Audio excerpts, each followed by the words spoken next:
மீன் வாங்கினாலே பொதுவாக குழம்பு செய்வோம், ஃப்ரை பண்ணுவோம். ஃபிஷ்ஷில் பிரியாணின்னு சொல்லும்போது ஒரு டவுட் இருக்கும், டேஸ்ட் எப்படி இருக்குமோன்னு. பட் ஒன்ஸ் ட்ரை பண்ணி பார்த்தீங்கன்னா அதுக்கப்புறம் நீங்கள் எப்போ ஃபிஷ் வாங்கினாலும் உங்கள் வீட்டில் ஃபிஷ் பிரியாணி தான் செய்வீங்க. வாங்க எப்படி பண்ணுறதுன்னு பார்க்கலாம். ஃபஸ்ட்டு மீனை எப்போதும் ஃப்ரை பண்ணுறதுக்கு மசாலா தேய்க்கிற மாதிரி தேய்ச்சி ஒரு 1/2 மணி நேரம் ஊற வச்சு இது போல் பொரித்து தண்ணி எடுத்து வச்சுக்கோங்க.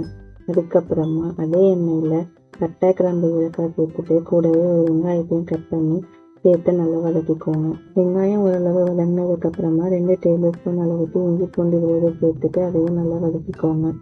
இஞ்சி பூண்டோட பச்சை வாசனை போனதுக்கப்புறமா இதில் 1 ஸ்பூன் அளவுக்கு மிளகாத்தூள் சேர்த்துக்கோங்க.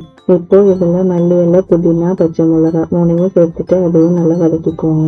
இந்த டைமில் தக்காளியை இது போல் அரைச்சி கூட சேர்த்து நல்லா வதக்கிக்கோங்க. தக்காளியோட பச்சை வாசனை போகிற அளவுக்கு வதங்கினதுக்கப்புறமா 2 டேபிள் ஸ்பூன் அளவுக்கு தயிர் சேர்த்துக்கோங்க.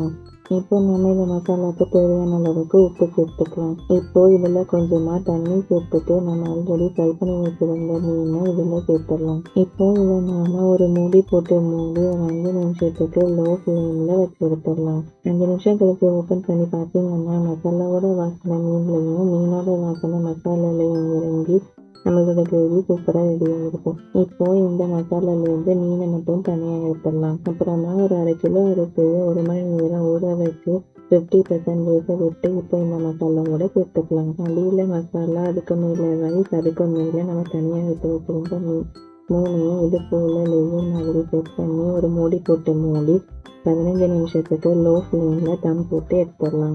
15 நிமிஷம் கழித்து ஓப்பன் பண்ணிவிட்டு இது போல் மெதுவாக கிளறி விட்டுட்டு ஸ்டவ் ஆஃப் பண்ணிக்கோங்க. மறுபடியும் மூடி போட்டு மூடி ஒரு 1/2 மணி நேரத்துக்கு அப்படியே விட்டுருங்க.